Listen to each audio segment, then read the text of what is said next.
Hi all, this is a refrigerator battery that a friend of mine gave me that stopped working. The nominal voltage is 11.1 volt capacity,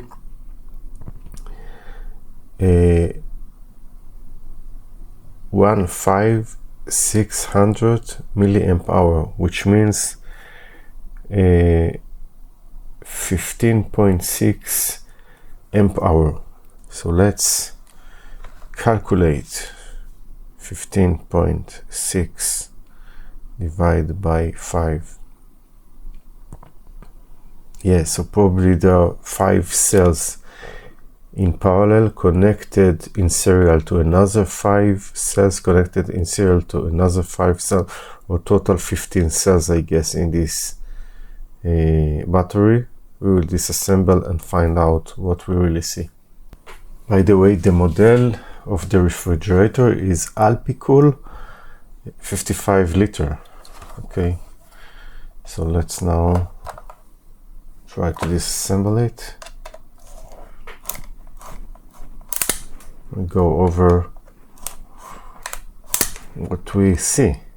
There is a cutout here, and there is no other way than doing what I'm doing right now. Just try not to do what I've just done. Try to do a clean cut.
Aha, and here we are.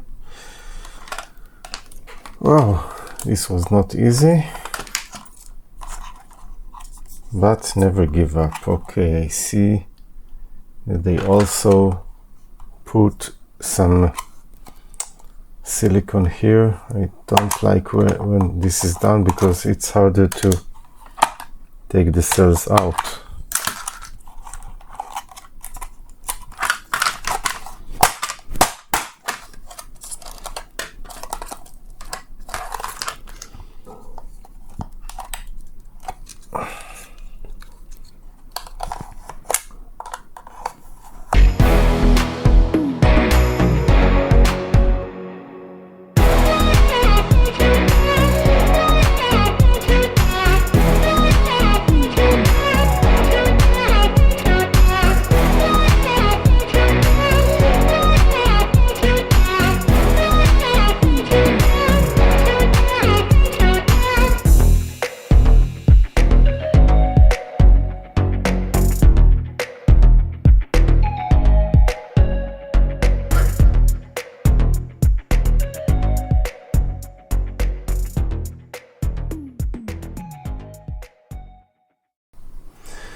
Okay, so what I did is put ISO profile,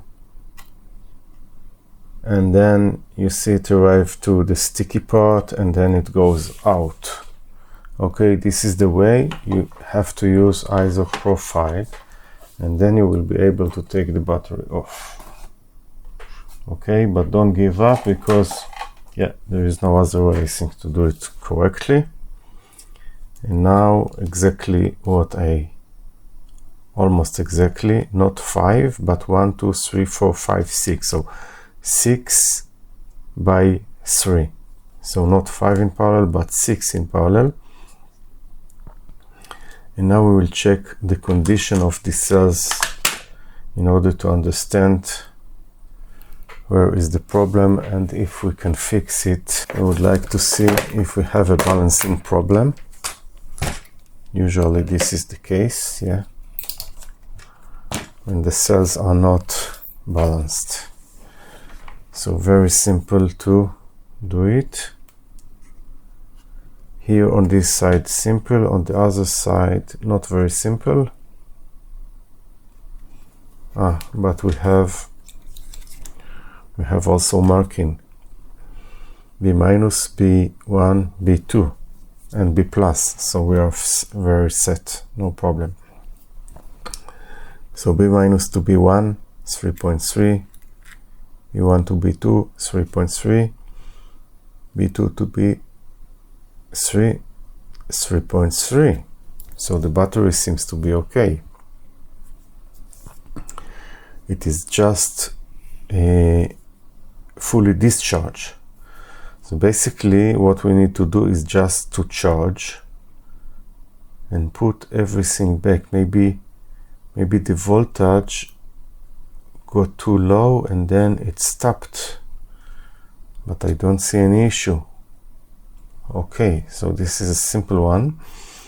The fully charged for this cell will be, of course, 4.2 multiplied by 3, which means 12.6 volt. Okay, so I didn't expect it to be so simple, because I don't see right now any problem. So we will set our charger, and here we'll use magnet B minus, and need to find another magnet.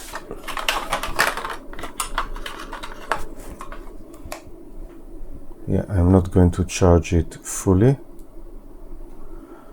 but probably just to, yeah. Okay, it is charging. I don't see any issue.